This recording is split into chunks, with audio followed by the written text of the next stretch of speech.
ನಿಮ್ಮ ಬಿಸ್ನೆಸ್ ಯಾವುದೇ ಇರಲಿ ಅದನ್ನ ಪ್ರಚಾರ ಮಾಡಲು ಸುಮನ್ ಟಿವಿಯಿಂದ ಮಾತ್ರ ಸಾಧ್ಯ. ಕೂಡಲೇ ಕರೆ ಮಾಡಿ.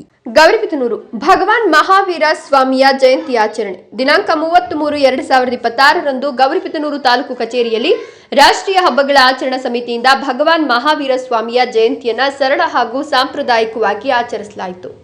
ಕಾರ್ಯಕ್ರಮದಲ್ಲಿ ಗ್ರೇಡ್ 2 ತಹಶೀಲ್ದಾರ್ ಶ್ರೀಮತಿ ಆಶಾ, ಕಚೇರಿ ಸಿಬ್ಬಂದಿ ವರ್ಗ, ಜೈನ ಸಮಾಜದ ಅಧ್ಯಕ್ಷರಾದ ಜೆ ದೇವಕುಮಾರ್, ಕಾರ್ಯಕಾರಿ ಸಮಿತಿ ಸದಸ್ಯರು ಹಾಗೂ ಜೈನ ಧರ್ಮದ ಮುಖಂಡರು ಭಾಗವಹಿಸಿದರು. ಕಾರ್ಯಕ್ರಮದ ಆರಂಭದಲ್ಲಿ ಮಹಾವೀರ ಸ್ವಾಮಿಯ ಭಾವಚಿತ್ರಕ್ಕೆ ಪೂಜೆ ಸಲ್ಲಿಸಿ ಪುಷ್ಪಾರ್ಚನೆ ಮಾಡುವ ಮೂಲಕ ಗೌರವ ಸಲ್ಲಿಸಲಾಯಿತು. ಈ ಸಂದರ್ಭದಲ್ಲಿ ಮಾತನಾಡಿದ ಜೈನ ಸಮಾಜದ ಅಧ್ಯಕ್ಷರಾದ ಜೆ ದೇವಕುಮಾರ್, ಮಹಾವೀರ ಸ್ವಾಮಿಯ ಉಪದೇಶಗಳು ಕೇವಲ ಜೈನ ಸಮುದಾಯಕ್ಕೆ ಮಾತ್ರ ಸೀಮಿತವಾಗಿಲ್ಲ, ಇಡೀ ಜಗತ್ತಿನ ಎಲ್ಲಾ ಜೀವರಾಶಿಗಳಿಗೆ ಅನ್ವಯಿಸುತ್ತದೆ ಎಂದರು. ಮಹಾವೀರರು ಶಾಂತಿ, ಅಹಿಂಸೆ, ಸಹಾನುಭೂತಿ ಹಾಗೂ ಸತ್ಯದ ಮಹತ್ವವನ್ನು ಸಾರಿದ ಮಹಾನ್ ತತ್ವಜ್ಞಾನಿಯಾಗಿದ್ದು, ನೀನು ಬದುಕು, ಇತರರನ್ನ ಬದುಕಲು ಬಿಡು ಎಂಬ ಸಂದೇಶವನ್ನ ಮಾನವ ಕುಲಕ್ಕೆ ನೀಡಿದವರು ಎಂದರು. ಇತರರನ್ನು ಬದುಕಲು ಬಿಡು ಅಂದ್ರು.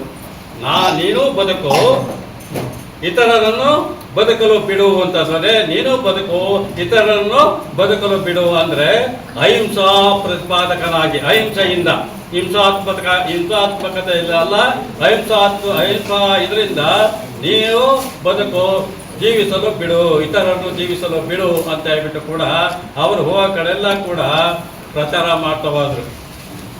ನಂತರ ಅವರಲ್ಲಿ ಸುಮಾರು 32 ವರ್ಷಗಳ ಕಾಲ ದೇಶಾದ್ಯಂತ ಹೋಗಿ ಧರ್ಮ ಪ್ರಚಾರವನ್ನು ಮಾಡಿ, ಇನ್ನು ಧರ್ಮ ಪ್ರಚಾರದ ಬರೇ ಜೈನರಿಗೆಲ್ಲ ಅವರು ಮಾಡಿದ್ದು, ಪ್ರತಿಯೊಬ್ಬ ಜೀವರಾಶಿಗಳು ಕೂಡ ಧರ್ಮ ಬೋಧನೆಯನ್ನು ಮಾಡೋದು.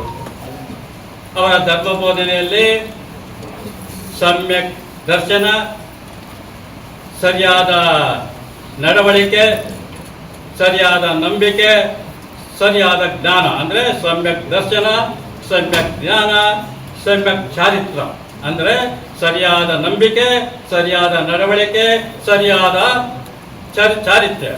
ಅವರು ಮತ್ತಷ್ಟು ಮಾತನಾಡಿ, ಇಂದಿನ ಸಮಾಜದಲ್ಲಿ ಹಿಂಸೆ, ಅಸಹಿಷ್ಣುತೆ ಹೆಚ್ಚುತ್ತಿರುವ ಸಂದರ್ಭದಲ್ಲಿ ಮಹಾವೀರರ ಸಂದೇಶಗಳು ಅತ್ಯಂತ ಪ್ರಸ್ತುತವಾಗಿದ್ದು, ಎಲ್ಲರೂ ಅವುಗಳನ್ನು ತಮ್ಮ ಜೀವನದಲ್ಲಿ ಅಳವಡಿಸಿಕೊಳ್ಳಬೇಕಾಗಿದೆ ಅಂತ ಕರೆ ನೀಡಿದರು. ಕಾರ್ಯಕ್ರಮದಲ್ಲಿ ಭಾಗವಹಿಸಿದ ತಹಶೀಲ್ದಾರ್ ಆಶಾ, ಮಹಾವೀರ ಸ್ವಾಮಿಯ ಜೀವನ ಮೌಲ್ಯಗಳನ್ನು ಸ್ಮರಿಸಿ ಸಮಾಜದಲ್ಲಿ ಶಾಂತಿ ಮತ್ತು ಸೌಹಾರ್ದತೆ ಕಾಪಾಡಲು ಎಲ್ಲರೂ ಕೈ ಜೋಡಿಸಬೇಕು ಅಂತ ಅಭಿಪ್ರಾಯಪಟ್ಟರು. ಈ ಕಾರ್ಯಕ್ರಮವು ಸರಳವಾಗಿ ನಡೆದರೂ ಮಹಾವೀರ ಸ್ವಾಮಿಯ ಆದರ್ಶಗಳನ್ನು ಜನಮನದಲ್ಲಿ ಪುನರ್ ನೆನಪಿಸುವಲ್ಲಿ ಯಶಸ್ವಿಯಾಯಿತು. ಸ್ವಾಗತ್, ಗೌರಿಬಿದನೂರು, ಸುಮನ್ ಟಿವಿ.